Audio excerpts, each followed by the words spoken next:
প্রতিদিনের মতন একটা ভিডিও নিয়ে হাজির হয়ে গেলাম। আর প্রতিদিনের মতন কি ভিডিও নিয়ে আসলাম? আজকে চাপ বানাবো আর চাপ খাবো নানরুটি বাইরে থেকে কিনে আনছি। আর চাপটা কিভাবে ভাজবো সেটাই আপনাদের সাথে আজকে শেয়ার করব। হ্যালো এভরিওয়ান, আসসালামু আলাইকুম। সবাই কেমন আছেন? আলহামদুলিল্লাহ আপনাদের বোন ভালো আছে। সকল প্রিয় ভাই বোনদের অনেক অনেক ধন্যবাদ, দোয়া ও ভালোবাসা। যারা আমার ভিডিওটা সবসময় দেখে লাইক কমেন্ট করেন। এখানে আমি আরো ১ সপ্তাহ আগে এই মুরগির মাংসটা মাখায় রাখছি চাপ ভাজবো করে। কিন্তু সময়ের অভাবে ভাজি না। এখানে সালাদ আজকে চাপ বানাইতেছি, চাপটা ভাজতে আছি। আর সালাদও বানাই নিতে আছি বাসায়। আর নানরুটি বাইরে থেকে কিনে নিয়ে আসবো। এখানে আমি সব মসলা দিয়ে মাখায় রাখছিলাম। টক দইটা ছিল না। এইজন্য আমি গুঁড়া দুধ দিয়ে দিছি একটু। আর সাথে লেবু চিপড়াই দিছি। আর এই চাপটা খাইতে যে এত পরিমাণে মজা আমার হাতে, অনেক ঝাল হয়, খাইতে অনেক স্বাদ হয়।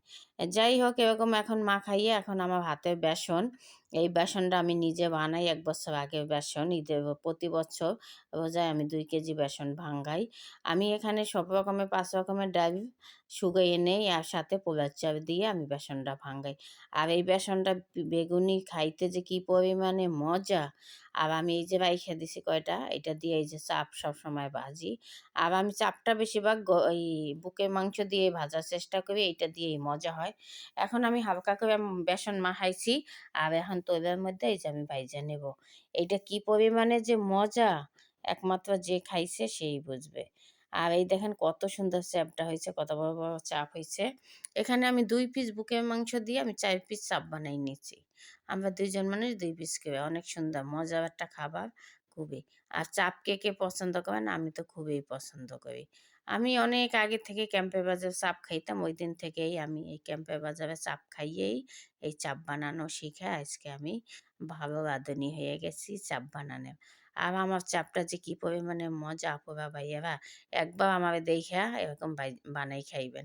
এই বাসায় যদি চাপ খান আর বাইরে চাপ খাইতে মন চাইবে না। দ্বিগুণ স্বাদ বাড়াই দেয়। দেখেন আমি সুন্দর করে এরকম ভাইজা নিতে আছি। আর যে গ্যাস আছে আজকে ওই গ্যাসেই ভাজতেছি। আজকে বৃহস্পতিবার দিন একটু গ্যাস আছিল। আর যেহেতু ঠান্ডাটাও কমছে এখন গ্যাস হওয়ার তো চিন্তা ভাবনা আমাদের আছে। যাই হোক এরকম ভাইজা নিতে আছি দেখেন। আর আমি এখন এই ভাজা চুলায় রাইখা আমি নানরুটি আনতে যাব। পাশে আমার একটা দোকান আছে, ওই দোকান থেকে নানরুটি কিনে নিয়ে আসবো। ৩ টা নানরুটি নিয়ে আসবো যাইয়া তারপরে এই চাপ দিয়ে সালাদ দিয়ে খাবো। আল্লাহ পাকে যদি খাওয়ায়। সাথে 7 আপ নিছি, পেপসি নিছি। আর এই দেখেন খাবারটা রেডি হয়ে গেল। এখন খাবো, খাইয়ে বলবো কেমন হইছে। এরকম মজার জিনিস বাসায় বইয়া খাওয়া রাত্রে আর কি পরিমাণে আজকে বৃহস্পতিবার দিন ভালো একটা খাবার খেলাম। আলহামদুলিল্লাহ আল্লাহর কাছে হাজার শুকরিয়া। আর আমার তো সালাদ প্রিয় হয়তো সবাই বুঝেন। আর সালাদটা আমাদের থাকতেই হবে। যাই হোক এখন আমরা খাইয়ে বলবো কেমন হইছে। মজা তো অবশ্যই হয়েছে। আমার চাপটা অনেক মজা হয় আমি জানি। সবসময় আমার চাপ আমি খাওয়া পছন্দ করি। যাই হোক সবার কাছে যদি ভালো লাগে বানাই খাবেন আর আমাকে লাইক কমেন্ট দিয়ে পাশে থাকবেন। আর যদি এটা রেসিপি চান কিভাবে বানাইছি সেইটাও আমি দেব। যাই হোক কার কাছে ভালো লাগছে আমার ভিডিওটা কমেন্টে কিন্তু জানাইতে ভুলবেনই না। একটু শেয়ার করে দিবেন, ফলো দিবেন। আপনাদেরও আমি অনেক, অনেক ভালোবাসি মন থেকে। আপনারাও ছোট বোন হিসাবে আমাকে ভালোবাসবেন। আর এই যে এখন খাবো দেখেন সালাদ নিছি। আর এটা একটা সুন্দর একটা ডিনার হয়ে গেল। দেখেন কত সুন্দর।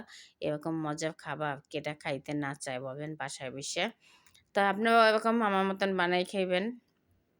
নিজের বাসায় বানানোটা তো খুবই মজা। যাওয়া একদম সহজ। আপনি ২-৩ দিন আগে মাখাই রাখবেন, ওইটা মজা হয় বেশি। আমি ২-৩ দিন আগে মাখাই রাখছি কিন্তু খাওয়ার সময়